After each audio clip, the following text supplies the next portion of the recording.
नमस्कार। स्वदेश न्यूज की खास पेशकश बातें सितारों की में आप सभी का स्वागत है। मैं हूं भागीरथ साहू। बातें सितारों की में आज हम रूबरू होंगे वेब सीरीज राम युग में लक्ष्मण की भूमिका निभाने वाले अभिनेता अक्षय डोगरा से। अक्षय डोगरा का जन्म दिल्ली में हुआ। 21 साल की उम्र में ही अक्षय ने मुंबई का रुख किया और वहां दीपक तिजोरी की फिल्म में असिस्टेंट डायरेक्टर के तौर पर मनोज वाजपेयी और शिल्पा शेट्टी के साथ फिल्म फरेब में काम किया। तो वहीं फिल्म खामोश और उप्स में भी असिस्टेंट डायरेक्टर रहे। इसके बाद दिल्ली में न्यूज चैनल सीएनबीसी में लाइफस्टाइल जर्नलिस्ट के तौर पर काम किया। फिर एनडीटीवी न्यूज चैनल में बरखा दत्त के साथ प्रोग्राम प्रोड्यूसर और प्रोमो प्रोड्यूसर की जिम्मेदारी संभाली। लेकिन दिल में एक्टर बनने की चाहत थी। इसी के चलते फिर से मुंबई का रुख किया और टीवी सीरियल 12/24 करोड़ बाग में विशाल की भूमिका निभाई। फिर धारावाहिक इस प्यार को क्या नाम दूं, पुनर्विवाह, मिसिस पम्मी प्यारेलाल, वारिस समेत कई टीवी सीरियल्स में अहम किरदार निभाए। तो वहीं मनोज वाजपेयी की टीवी शो एनकाउंटर में भी एक्टिंग की है। टीवी सीरियल्स के साथ लोकप्रिय वेब सीरीज राम युग में लक्ष्मण की भूमिका निभाई है। तो आज हम इनसे रूबरू होंगे और जानेंगे इनके अभिनय के सफर के बारे में। और इस वक्त हमारे साथ सीधे जुड़ गए हैं अभिनेता अक्षय डोगरा। अक्षय जी, बातें सितारों की में आपका बहुत बहुत स्वागत है। Thank you so much. जी, अक्षय जी, अभी हाल ही में जो एक फेमस वेब सीरीज आई है राम युग, इसमें आप लक्ष्मण बने और काफी लोकप्रिय वेब सीरीज थी है। तो इसमें कैसे जुड़ना हुआ आपका, कैसे ये लक्ष्मण का किरदार आपको मिला, किस तरह के प्रोसेस से गुजरना पड़ा, किस तरह के स्क्रीन टेस्ट हुए, या फिर अचानक आपके पास फोन आया, आपको ऑफर किया गया कि इसमें आपको लक्ष्मण का किरदार निभाना है? एक्चुअली मैं ये एक अपने आप में अपने आप ही हुआ सब कुछ। ऐसे देखा जाए तो मैं ढूंढने नहीं गया पर फिर भी मिल गया, वैसा वाला था ये। उस टाइम की बात है 2018 की, जब मैं सोच रहा था कि टेलीविजन छोड़ के और देखते हैं और एक्सप्लोर करते हैं, फिल्म एक्सप्लोर करते हैं। उस टाइम पे तो सोचा ही था वेब सीरीज या कुछ भी, तो बस यही सोच रहे थे कि चलिए देखते हैं क्या होता है लाइफ में अगर कोई हमें टीवी के बियॉन्ड भी कास्ट करता है कि नहीं करता है। तो उसी दौरान एक कॉल आया। जोगी जी हैं, बहुत अच्छे कास्टिंग डायरेक्टर हैं, एक्टर भी बहुत अच्छे हैं। मिर्जा, उन्होंने हाल ही में पाताल लोक में भी काम किया था। तो वहां पे मैं ऑडिशन देने गया, मुझे पता ही नहीं था कि ये क्या है। जब मैंने उनसे पूछा ये स्क्रिप्ट किस चीज के लिए है, क्या है, तो कहते अभी कुछ नहीं बता सकते, थोड़ी देर अगर हो जाएगा तो डायरेक्टर बता देंगे, फिल्म क्या है, क्या चीज है, क्या प्रोजेक्ट क्या है, वो बता देंगे आपको। तो ठीक है करके मैं भूल गया, क्योंकि इतनी आसानी से तो सब कुछ मिलता नहीं है। तो कुछ टाइम बाद फोन आ गया कि भाई डायरेक्टर को बहुत पसंद आया, तो चलो आपको बता देते हैं कि क्या है क्या है। उस टाइम पे मुझे एक्चुअली में लक्ष्मण का किरदार करने को नहीं मिल रहा था। मुझे मेघदूत का मिल रहा था, इंद्रजीत का। और मैं तो उसके लिए भी बहुत खुश था कि एक एक्सपीरियंस मिलेगा। और रामायण उन्होंने जब बताया तो मैंने कहा यार ये तो बहुत ही अच्छी वो है, पहली शुरुआत ही अगर ऐसे हो रही है तो बहुत अच्छी बात है, चलो करते हैं जी। पता नहीं अपने आप ही चीजें कुछ बनती गई, बिगड़ती गई। कुछ ऐसा हुआ कि सडनली मुझे एक दिन कुणाल सर का फोन आया कि उन्होंने कह दिया कि भाई मैं नहीं चाहता कि तुम ये कैरेक्टर करो मेघनाथ का। मैं घबरा गया, मैं ये सोच रहा हूँ कि काम आज से। फिर सडनली कहते थोड़ा सा और बड़ा रोल है जी, थोड़े सीन ज्यादा है तो करोगे। तो मैं सोच रहा हूँ पता नहीं क्या कौन सा कैरेक्टर है। हाँ। तो सडनली कहते लक्ष्मण का। और मेरे कुछ आखिरी दिन ही बचे थे, टीवी एक शो कर रहा था उस टाइम पे, मैं दिल्ली तो है बस, उसके कुछ आखिरी दिन बचे थे। तो मैं खड़ा होकर सोच रहा हूँ कि तो मैं वापस उनको मजाक में बोलता हूँ कि राम का कैरेक्टर नहीं है, पर चलिए ठीक है लक्ष्मण भी कर लूंगा। तो ऐसे ही हो गया, मेरी किस्मत अच्छी थी कि करने को मिल गया। जी। अच्छा, कैसी तैयारी की थी आपने इस रोल के लिए? क्योंकि इसके पहले सुनील लहरी जी हैं, उन्होंने इस लक्ष्मण के रोल को निभाया था और काफ़ी लोकप्रिय हुए थे, जिसमें अरुण गोविल जी राम बने थे और बहुत प्यार मिला दर्शकों का इस रामायण सीरियल को। तो जब आपके पास ये ऑफर आया था कि इसमें आपको लक्ष्मण का रोल करना है और आप फाइनल हो गए थे आप लक्ष्मण के रोल के लिए, तो क्या कुछ खास तैयारी की थी आपने शूटिंग से पहले, और क्या कुछ आप स्पेशल चीज़ इसके लिए करते थे इस रोल में ढलने के लिए?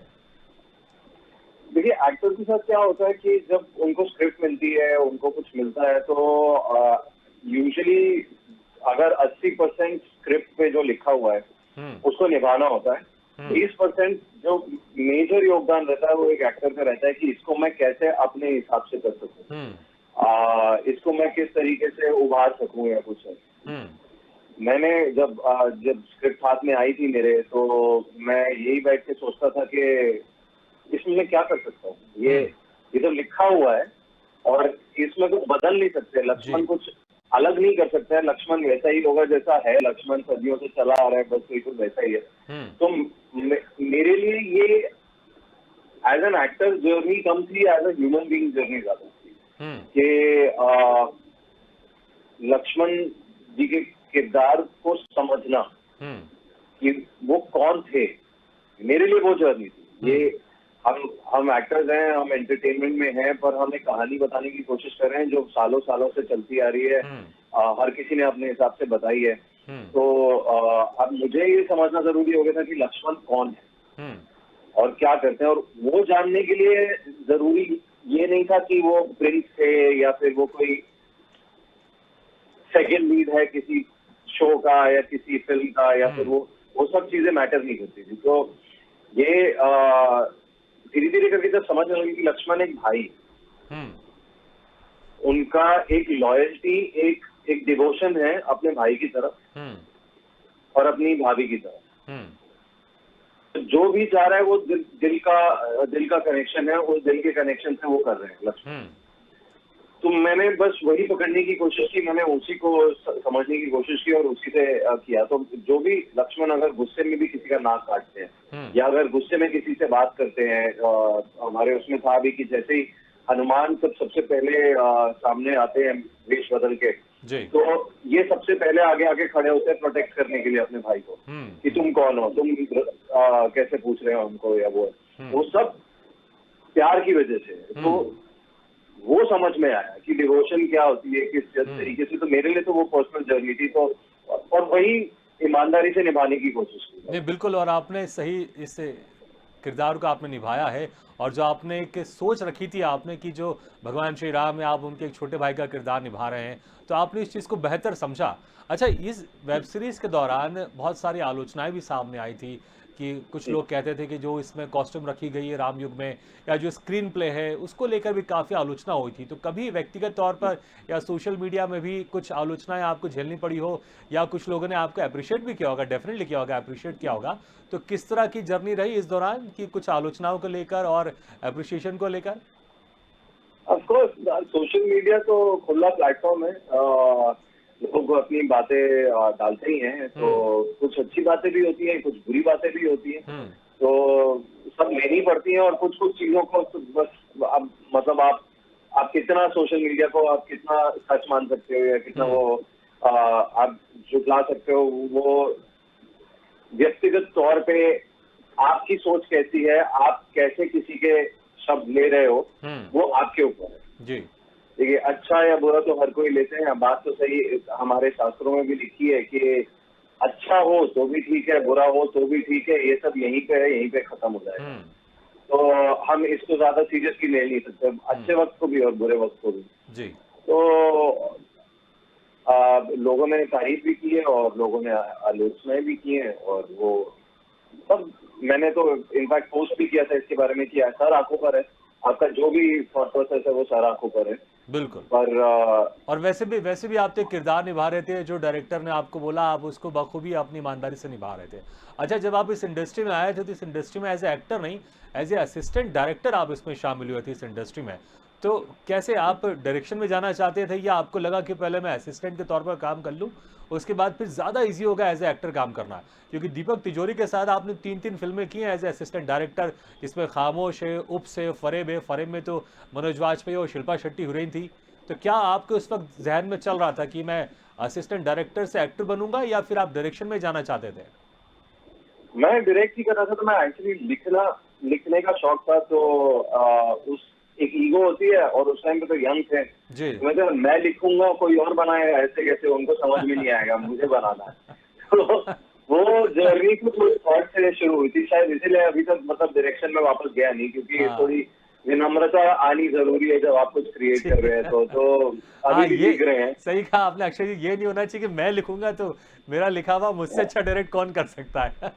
हाँ, तो सेंसिबिलिटी आनी जरूरी है, वो उसको वक्त लगता है। तो कईयों को जल्दी मिल जाता है, कईयों को थोड़ा टाइम लगता है, तो हाँ। मेरा वक्त जब आएगा तब करेंगे। बट उस दौरान भी जब असिस्टेंट था तब भी मुझे काफी ऑफर्स आते थे हाँ। एक्टिंग के, पर कभी सोचा नहीं था कि एक्टिंग करूंगा। हाँ। वो तो किस्मत की बात है, 6 साल, करीब 6 साल इंडस्ट्री में था। 6 साल रहने के बाद ऐसे ही कोई एकदम सामने से आया और उसी वक्त में पता नहीं क्या दिमाग पलटा तो बोल दिया कि हाँ एक्टर हूँ। उन्होंने ऑडिशन के लिए बुला लिया। वो असिस्टेंट डायरेक्टर थे, वो एस सुब्रमण्यम करके प्रोड्यूसर डायरेक्टर हैं, उनका पहला शो था किस किस बैंग बैंग। तो हाँ। उनके डायरेक्टर थे, नीर उनका नाम था। तो उन्होंने पूछ लिया कि भाई तुम एक्टर हो? मैंने कह दिया हाँ मैं एक्टर हूँ। बस उसके बाद अपने आप ही सब चलता रहा, हम चलते रहे उस रास्ते पे, रास्ता मिल गया, हो गया। अच्छा, एक बात मुझे समझ में नहीं आई है कि असिस्टेंट डायरेक्टर तो ठीक है, क्योंकि assistant director actor it's part of the industry होता है, लेकिन फिर आप जर्नलिस्ट बनने कहाँ चले गए थे वापस दिल्ली? आपने सीएनबीसी में आपने लाइफ स्टाइल जर्नलिस्ट के तौर पर काम किया, एनडीटीवी में भी आपने काम किया, बरखा दस के साथ आपने काम किया है, तो ये असिस्टेंट डायरेक्टर और एक्टर बनते बनते आप कहाँ इधर पत्रकार बनने चले गए थे?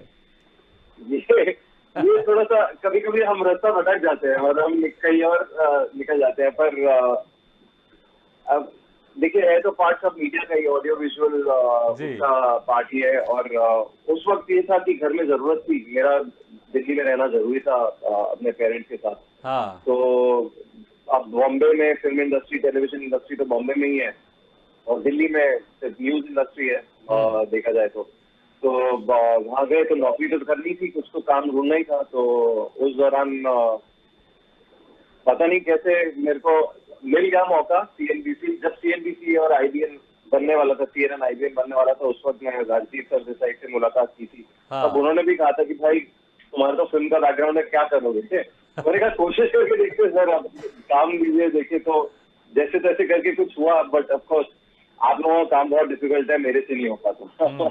जो रिसर्च करनी होती है, जो सवाल वगैरह पूछने वाले होते हैं, वो मैं कहानियां बना सकता हूँ, सच्चाई बताना थोड़ा मुश्किल हो जाता है। तो वो आप लोगों को के लिए ही ठीक है। मैं पर एक्सपीरियंस किया, आप लोगों की पोजीशन भी समझ में आई कि कैसी होती है। हाँ, उसके बाद फिर वापस आपने दिल्ली से मुंबई का रुख किया, फिर वहाँ पर कई टीवी सीरियल्स में आपने काम किया, इसमें जो 12/24 करोड़ बाग था, इस प्यार को क्या नाम दूं, पुनर्विवाह, मिसेस पम्मी प्यारेलाल, वारिस जैसे सीरियल्स में आपने अहम भूमिका निभाई है। तो सीरियल का एक्सपीरियंस कैसा था, और सबसे आपका फेवरेट जो किरदार आपने निभाया था सीरियल में, वो कौन सा था आपके लिए? पुनर्विवाह से सबसे बढ़िया कनेक्शन रहेगा, क्योंकि उससे पहले तक मुझे कभी किसी ने एक्सप्लोर नहीं किया था एज एन एक्टर। मैं मतलब ज्यादा कुछ काम नहीं, और मैं भी थोड़ा इमेज को तोड़ने की कोशिश कर रहा था। तो पुनर्विवाह वो पहला ऐसा शो था जहाँ पे मुझे समझ में आया कि एक्टिंग क्या होती है। एक सीन किया जहाँ पे मुझे पहली बार मैं I was feeling as an actor during that scene, और वो सीन था जिसने ब्रेक किया मेरे अंदर का जो सुपरफिशियल एक्टर होता है, उसको ब्रेक किया और रियलिटी दिखाई कि भाई तुम कितने पानी में और क्या है। बहुत इंपॉर्टेंट सीन था, और ऑफकोर्स हम सारे के सारे प्रभावित होते हैं, तो मैं भी प्रभावित था अमिताभ बच्चन और शाहरुख खान इन सबसे। तो उन्हीं की तरह वो सीन करने की कोशिश कर रहा था, क्योंकि वो सीन लिखा ऐसा गया था। तो डायरेक्टर बार बार बोल रहा था कि ये तो तुम अमित जी की तरह कर रहे हो, ये तो तुम शाहरुख की तरह कर रहे हो। तो मुझे गुस्सा आ रहा था कि ये क्यों हो रहा है, ये क्यों हो रहा है। तो फिर उसके बाद थोड़ा अंदर खोजना पड़ा कि ये क्या है और क्यों करना है, और ये शब्द क्यों बोलने हैं। तो जब पहली बार बोला, जब वो निकला और अपने आप आंसू निकला, तो समझ में आया कि ओ, जो तरंग दौड़ती है एक्टिंग करते हुए, वो पहली बार साथ दौड़ी थी। तो वो शो मेरे लिए बहुत मायने रखता है। उसके बाद एक्चुअली जो भी मैंने शो किया वो दिल से किया, और बहुत मतलब अपनी पूरी जान लगाई थी मैंने हर शो में। तो हर कैरेक्टर के लिए, जैसे दो दिल एक जान मेरे लिए बहुत बहुत इम्पोर्टेंट था, क्रिएटिवली भी बहुत इम्पोर्टेंट था। क्योंकि वहां पे मैं बिहाइंड द सीन्स भी बैठ के समझता था कि क्या हो रहा है सीन वाइज। और वारिस सबसे ज्यादा जरूरी था, क्योंकि उसने मुझे सिखाया कि मतलब राइटिंग और कितना जरूरी है, डायरेक्शन कितना जरूरी है। तो वो हिस्से भी देखने को मिले, और तो इसलिए नेगेटिव कैरेक्टर्स करने में ज्यादा आपको सीख मिलती है जिंदगी। जी बिल्कुल, क्योंकि एक डिफरेंट शेड होता है, पॉजिटिव कर रहे हैं हम, अगर दूसरा शेड भी मिले तो एक एक्टर के लिए एक जर्नी होती है, बेहतर जर्नी होती है। अच्छा, जो आपके सिस्टर हैं रिद्धि डोगरा, वो भी एक फेमस एक्ट्रेस हैं, तो इंडस्ट्री में कौन पहले आया था, किसको पहले ब्रेक मिला, और आप लोग एक दूसरे के काम को लेके कुछ क्रिटिसाइज करते हैं, या फिर ये तूने अच्छा नहीं किया, ये तुझे ऐसा करना था, अगर ऐसा करता तो और बेहतर हो सकता था, ऐसा कुछ कभी बातचीत होती है? आ, वैसे तो इंडस्ट्री में मैं पहले आया था, लेकिन मैं जब दिल्ली गया तो वो बॉम्बे आ गई। जी। वो मेरे ख्याल से वो जूम में थी, बिहाइंड द कैमरा ही थी। जैसे ही मुझे मौका मिला वैसे ही उसे मौका मिला करने का। तो एज एन एक्टर वो मेरी सीनियर है। है छोटी मुझसे, लेकिन मेरी सीनियर है वो एज एन एक्टर। तो और मेरे से ज्यादा सक्सेसफुल है। काफी अच्छी क्रिटिकली अक्लेम्ड काम किया उसने, बहुत अच्छी एक्टर है। तो क्रिटिसाइज करने का तो कभी मौका मिला ही नहीं ऐसा, मतलब इतना अच्छा काम करते हैं। और हम सबको पता है कि हम सब सीखते हैं, और हमारी जो सिचुएशन है, जो भी हम प्रोजेक्ट कर रहे हैं, उसकी अपनी अपनी एक रिक्वायरमेंट होती है और अपना अपना एक सिचुएशन होती है जिसमें आप किरदार को निभाते हो। बिल्कुल। तो ऐसा कभी हुआ नहीं कि ऐसा मैं मानता हूँ कि हम दोनों ठीक ठाक एक्टर्स हैं, और ऐसा जरूरत नहीं पड़ती कि अपने अपने प्रोसेस को बताएं कि भाई तुम ऐसा गलत कर रहे थे तो या तुम्हें ऐसा करना चाहिए था। क्योंकि हम इमोशनल और इंटेलिजेंट थोड़े से हैं, तो स्मार्ट है, तो अपने आप को खुद टटोलते हैं। बस ये है कि हाँ, जो वेटिंग पीरियड होता है, जो फेलियर पीरियड होता है एक एक्टर का, जो हर किसी का होता है, कि आपको सक्सेस भी मिला हो, या सक्सेस आपने एक्सपेक्ट किया सक्सेस और आपको नहीं मिला, या आपको रिजेक्शन मिल रही है, उस चीज के बारे में बात करते हैं, रम गलत करते हैं कि मतलब ऐसा चल रहा है। बिल्कुल। तो एज सब ए सिस्टर ब्रदर की तरह आप लोग बातचीत करते हैं, जब अगर फिल्म के ऊपर या आपके कैरेक्टर के ऊपर बातचीत करना हो, लेकिन एज ए क्रिटिक्स के ऊपर आप लोग ज्यादा उसके ऊपर नहीं जाते हैं। अच्छा, ये मुझे बताइए कि आप दोनों बहुत अच्छे एक्टर हैं इंडस्ट्री में, तो कभी कोई तो आप दोनों को एक साथ कोई रोल ऑफर हुआ था आप दोनों को, कि ये रोल आप दोनों को करना है? एक दफा बहुत बढ़िया रोल ऑफर हुआ था, वो बालाजी के यहाँ से। कुछ अब तो बहुत टाइम हो गया, कुछ 10 साल पहले की बात होगी। बालाजी से फोन आया था कि हम दोनों को कॉल आया कि रोमांटिक पेयरिंग करने के लिए, हम दोनों एक दूसरे के ऑपोजिट। तो उनको ये पता नहीं था कि आप दोनों भाई बहन हैं और आप दोनों को रोमांस करवाने की बात कर रहे हैं? शायद पता था, पर कुछ कोशिश चल रही थी उनकी, कुछ सनसनी शायद हो। अच्छा, कुछ सनसनी हो कि मीडिया में आया कि रियल जिंदगी में बहन भाई रियल जिंदगी में रोमांस कर रहे हैं, ऐसा कुछ सनसनी बने? हाँ, जो भी वो व्यक्ति थे, वो मतलब उनसे जब बात हुई, तो आपको पता है ना कि रिद्धि मेरी बहन है, तो रिद्धि को भी जब कॉल, आपको पता है ना कि अक्षय मेरे भाई हैं। हाँ, लेकिन मतलब इंटरेस्टिंग होगा। नहीं, इतना इंटरेस्टिंग नहीं करता, थैंक यू। तो वो बात, बस वो बहुत छोटी सी बात थी, वो एक इंटरेस्टिंग इंसिडेंट था, वो उसी टाइम हुआ और खत्म हो गया। ऐसा कुछ उस पे। अच्छा, इंटरेस्टिंग वाक्य आपके साथ और हुआ था जो फिल्म में आई थी, रमैया वस्ता भैया। इसमें जो हीरो थे गिरीश कुमार, जब आप कभी पब्लिक के बीच में जाते थे तो कभी कभी लोग आपको गिरीश कुमार समझ लेते थे कि अरे आप तो वो रमैया वस्ता भैया फिल्म के हीरो हैं। तो ऐसा क्या मतलब, क्योंकि उस वक्त मैंने देखा, कुछ फोटोज देखी मैंने, आपके बाल भी थोड़े कर्ली रखे थे बीच में, आपने उसी हीरो के स्टाइल में कुछ फोटोज देखी है मैंने, आप दिखते वैसे ही थे बिल्कुल। ये वो फोटोज उस दौरान की है, रामयोग के शूट के टाइम की है फोटोज। तो हम मॉरिशस में शूट कर रहे थे रामयोग, तो वहां पे मुझे भी कुछ लोग वहाँ पे इस प्यार को क्या नाम लोगों ने देखा था, तो थोड़े बहुत लोग पहचान लेते थे। लेकिन ज्यादातर जैसे लोग पहचानते थे तो कहते थे या तो आदित्य रॉय कपूर या फिर गिरीश कुमार, कि अरे आप वही हैं। और मेरे को मना करना पड़ता था, नहीं है, मैं आपको अपना लाइसेंस दिखा सकता हूँ, मैं वो इंसान नहीं हूँ। तो ऐसा काफी दफे हुआ मेरे साथ कि लोगों ने विश्वास ही नहीं किया। उन्होंने कहा कि तुम्हारा लाइसेंस गलत है, तुम झूठ बोल रहे हो, तुम बस निकलना चाहते हो यहाँ से। तो वो सिचुएशन तो बहुत हुई है मेरे साथ। काफी लोगों ने दूर से सोचा है कि अरे ये वो एक्टर है, आदित्य रॉय कपूर है या गिरीश कुमार है, और बुला के कि आपसे फोटो खिंचवानी, जैसे पास आए तो फिर अरे ये तो वो है नहीं। तो उनके चेहरे पर मैंने वो भी डिसअपॉइंटमेंट देखी, और उनका वो देखा कि नहीं फोटो कोई बात नहीं चलेगा।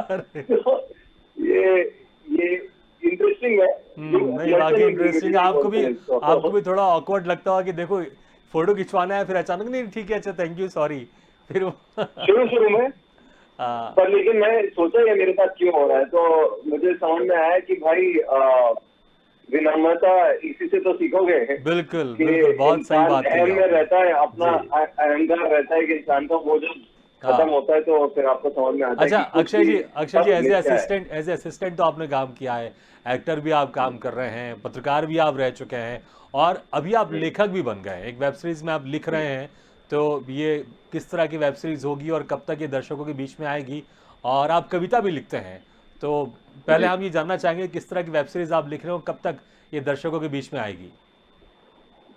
वेब सीरीज तो जी अब मैं ज्यादा कुछ कह नहीं सकता उसके बारे में। रोमांटिक थ्रिलर है, बस इतना ही है, ज्यादा और कुछ नहीं बोल पाऊंगा। हाँ। अभी वो ऑन फ्लोर जाएगी कुछ दिनों में। जी। उसका स्क्रिप्टिंग प्रोसेस खत्म किया है और I think by next year January it should come for everybody to C.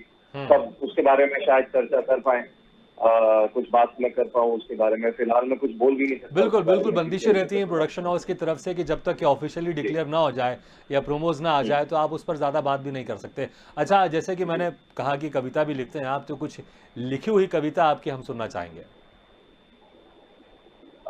Phone में से पढ़ना पड़ेगा आपको, चलेगा? क्योंकि हाँ, ऐसे याद नहीं रहती कोई है। टेंशन नहीं, कोई टेंशन नहीं, आप बिल्कुल। चलिए ठीक है, तो फिर मैं हिंदी में सुनाऊं कि हिंदी में ही सुना नहीं नहीं, सकता हूँ? हिंदी में ज़्यादा आनंद आएगा। ठीक है, तो फिर हिंदी में मैंने एक ऐसी थोड़ा सा समझ लीजिए हास्य कविता जैसी कविता है। प्लीज़। थोड़ा वो पढ़ के सुना देते हैं। जी प्लीज़। मैंने कैरेक्टर क्रिएट किया था, हम्म। चंपक। हम्म। तो चंपक की बीती हुई वो है, हम्म। तो वो जरा पढ़ के मैं आपको प्लीज़। सुनाता हूँ। एक सेकंड। चलिए ये देखिए, इसका ये चंपक की दूसरी कविता थी, इसको कहा मैंने चंपक रिटर्न। Please please. तो ये रसोई में बर्तन की खटपट, मुन्ने के उछल पटक वाले करतब, श्रीमती के सफाई अभियान का ऐलान, मोहल्ले में ना दिखता एक भी इंसान। वाह। चंपक के कान में बजता ये कोरोना का वैश्विक अंजाम। हम्म। कानों में रुई लगाए, आंखों को रुमाल से सुखाए, हमारा चंपक जाए तो कहाँ जाए। वाह। दोपहरी सपनों ने भी आज लॉकडाउन के 10 दिनों बाद छोड़ दिया प्यारे चंपक का साथ। श्रीमती को छोड़ भाई साहब लगे करने एकांत में बिताए पलों को याद। क्या दिन थे वाह, क्या वक्त था आह, जब सड़कों पे बजता भीड़ का शोर था हर जगह। एक आध बार आया याद उस गाड़ी वाले का गालियों से भरा सत्कार, जवाब में जिसे पलट के दिया था चंपक ने भी करारा तिरस्कार। वो जबरदस्ती की भीड़ का तो अभी भी है एहसास, जिसमें एक दूसरे के दौड़ धूप के कमाए पसीने से रहते थे लथपथ चंपक वाह। जनाब। कैसे भूले आखिर रोजमर्रा की कमाई के लिए भेड़ चालों का सिलसिला। जी अक्षय जी, कि बहुत हार खूब। के सामने। अक्षय जी, समय कम है, नहीं तो बहुत अच्छा लग रहा था कविता हाँ, जो आप सुना रहे थे। तो ये और ये है। हाँ कोरोना काल के समय आपने लिखी है, समय का बहुत सदुपयोग किया है आपने, बहुत सदुपयोग किया है। जी अक्षय जी, जी, बहुत बहुत शुक्रिया समय निकाल कर आपने हमसे बातचीत की, बहुत बहुत शुक्रिया। आप ऐसे ही हंसते रहिए, मुस्कुराते थैंक रहिए यू। और ऐसे ही खाली समय में आप कविता लिखते रहिए। तो बातें सितारों की में आज हमने मुलाकात की अभिनेता अक्षय डोगरा से। अगले बार हम फिर किसी शख्सियत से मुलाकात करेंगे, तब तक के लिए दीजिए इजाजत। लेकिन खबरों का सिलसिला लगातार जारी है, आप देखते रहिए स्वदेश न्यूज़, सबसे पहले देश।